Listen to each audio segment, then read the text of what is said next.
There was an important anniversary this week. 40 years ago, on the 15th of February 1971, Britain changed its currency. That is, its money system. This is what happened. When I was a child in the 50s and 60s, Britain had a wonderfully complicated currency system. We had pounds, like we do now, but each pound was divided into 20 shillings, and each shilling was divided into 12 pence, or pennies. So, at school, we learned that 12 pence make 1 shilling, 20 shillings make a pound. We had to learn our 12 times tables, that is, our multiplication tables, very carefully, because we needed to be able to change pence into shillings and the other way round. So we used to chant things like 7 sevens are 49, 49 pence is 4 and a penny. 4 and a penny was a common way of saying 4 shillings and 1 penny. There was even a special unit of currency called a guinea. A guinea was 21 shillings, or 1 pound and 1 shilling. Posh shops sometimes gave their prices in guineas instead of pounds. We had a complicated set of coins to go with our complicated currency. The smallest coin was a farthing. It was worth 1/4 of a penny, and I remember that it had a picture of a little bird, a wren, on one side. Of course, a farthing was worth very little, and we stopped using it in 1960.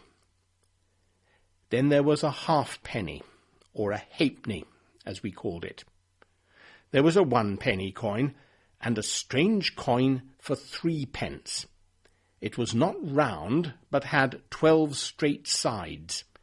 We called it a thruppenny bit. There was a little silver 6-pence coin, and a bigger shilling coin. There was a coin for 2 shillings, which we called a florin, and another one for 2 shillings and 6 pence, which we called a half-crown. Then there was a banknote for 10 shillings, as well as banknotes for 1 pound and for larger amounts. Because we had had the same system of coins for many years, it was quite common to find 19th century coins from the reign of Queen Victoria in our change. Change means the money which a shopkeeper gives back to you when you pay too much for something. The Queen Victoria coins were often worn almost smooth with use, though you could still see Victoria's head. She looked cross and bad-tempered. The inscription on the coins told us, in Latin, that she was Queen of Britain and Empress of India. People who visited Britain were very puzzled by our money.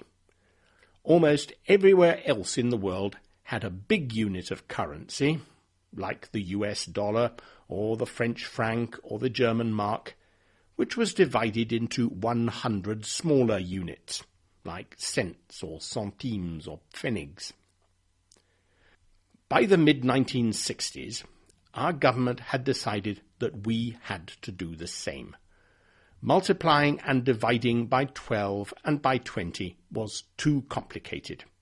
We had to fall into line with the rest of the world and have a decimal currency. That is, a currency with units of 10, 100, etc.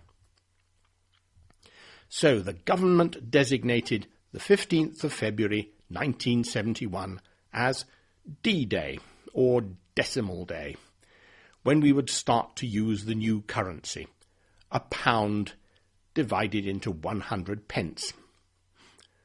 The Royal Mint, which is the government department responsible for issuing coins and banknotes, issued shiny new coins, and for several months we used the old coins and the new coins together. There were, of course, some problems. Some people found it difficult to convert from old money to new money.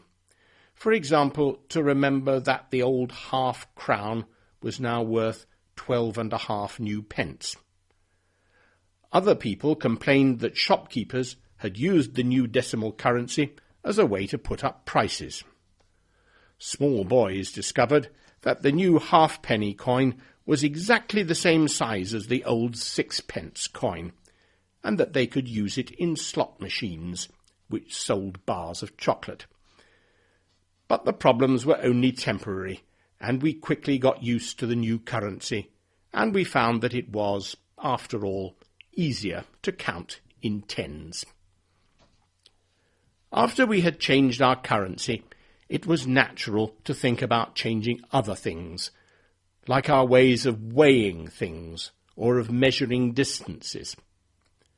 We have traditional weights and measures in Britain which are even more complicated than our old currency. Gradually, over the last 30 years, we have changed to using metric measures like kilos and meters, partly because the European community wants a common system in all European countries. We are still allowed to use some of the old measures, however. If you go into a British pub, for example, you should ask for a pint of beer, not half a litre of beer. Few people now regret Decimal Day. It is only really old people, like me, who remember when half a crown was a lot of money.